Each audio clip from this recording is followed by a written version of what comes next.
The email landed while I was standing in the empty lobby, the echo of my heels answering me like a witness. "We're all coming to see you today as a family."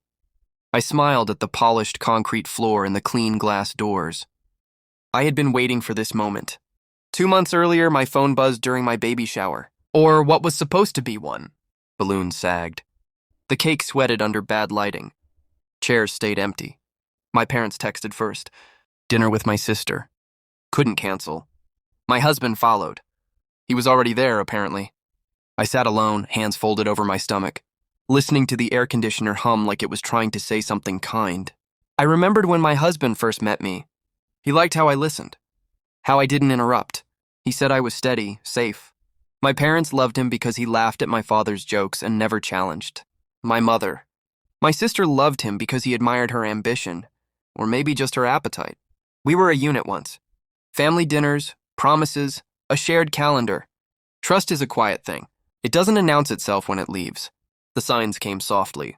A schedule that stopped including me. Group chats that went silent when I joined. My husband's phone face down, always.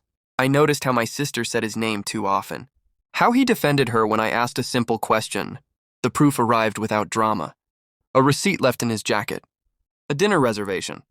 The date of my baby shower printed at the top. I didn't cry. I sat at the kitchen table and finished my tea. Then I opened a notebook. I had learned long ago that emotion is expensive. Strategy is not. I stopped confronting. I started documenting. Messages, transfers, conversations. I pretended not to hear. I met with a lawyer before I told anyone I was angry. I met with a banker before I told anyone I was hurt. The building came last. I bought it quietly. A tired apartment block in a part of the city everyone underestimated. I renovated it the same way I rebuilt myself. Clean lines. Strong foundations. No unnecessary noise. When the keys hit my palm, I felt something settle. Control. The Facebook post was not an accident. A single photo. Me in the lobby. The caption simple. Closed today, grateful. The email arrived an hour later. Now they were here. All of them. Parents first smiling too wide. My sister eyes scanning. My husband suddenly attentive. They hugged me like nothing had happened. Like absence had not been a choice. We stood in the lobby. Light poured in from the street. I let the silence stretch. My father cleared his throat. Asked how I was managing all this. I told him the truth. Very carefully. We toured the building. Each floor peeled something off them. My mother asked questions about income. My sister asked about ownership. My husband stayed close, hand hovering as if proximity could rewrite history. In the top floor unit, I stopped. "I should tell you something," I said. They leaned in.